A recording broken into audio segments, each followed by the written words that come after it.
Sound take 7 action. तो मैं थोड़ी देर स्कूल में रुकता था और जो टीचर ने चॉपस्टिक का उपयोग किया है और उसके टुकड़े जो फेंके होते थे वो 3-4 कमरों में जाके इकट्ठा करता था। फेंको फेंको अपनी पूरी शक्ति के साथ फेंको। और वो चॉपस्टिक के टुकड़े घर ले आता था और उसको मैं भिगो करके पॉलिश बना के मेरे कैनवास के जूते पर लगा करके चमकदार वाइट बना करके जाता था।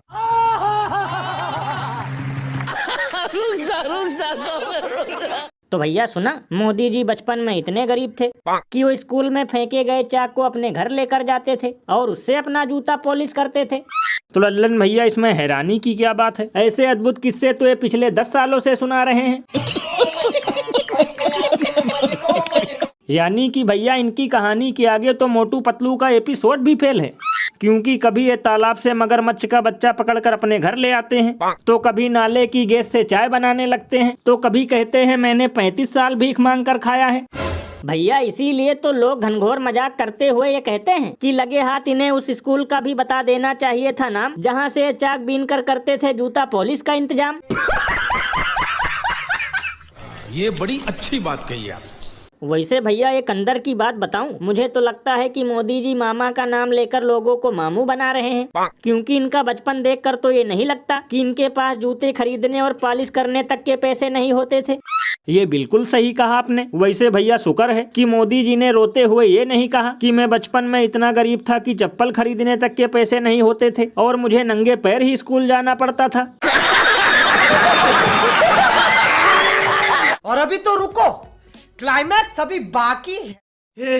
हे प्रभु, हे प्रभु, हे हरि राम कृष्ण जगन्नाथ प्रेमानंद, ये क्या हुआ? तालाब में पानी आ गया। तू समझा? हाँ।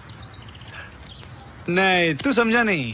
तो भैया देखा, ये डबल इंजन वाली दिल्ली का नजारा है, जहाँ पर दिल्ली की मुख्यमंत्री अपने नेताओं के साथ मुसलमानों की इफ्तार पार्टी में शामिल हो रही हैं।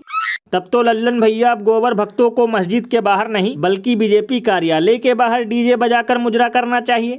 अरे बाप रे, ये तो धोती खोल रहा है। क्योंकि गजब विडम्बना है, बेचारों को भिखारियों के जितना भी मान सम्मान नहीं दिया जा रहा। बताओ, एक तरफ ये बेचारे सनातन को मजबूत करने के लिए मुसलमानों को पकड़ पकड़ कर जबरदस्ती जय श्री राम का नारा लगवा रहे हैं, मजारों में घुसकर हनुमान चालीसा पढ़ रहे हैं और तो और अपने मोहल्ले में मुसलमानों को सब्जी तक नहीं बेचने देते, लेकिन इसके बावजूद भी ये डबल इंजन वाले मुसलमानों के साथ इफ्तार पार्टी कर रहे हैं।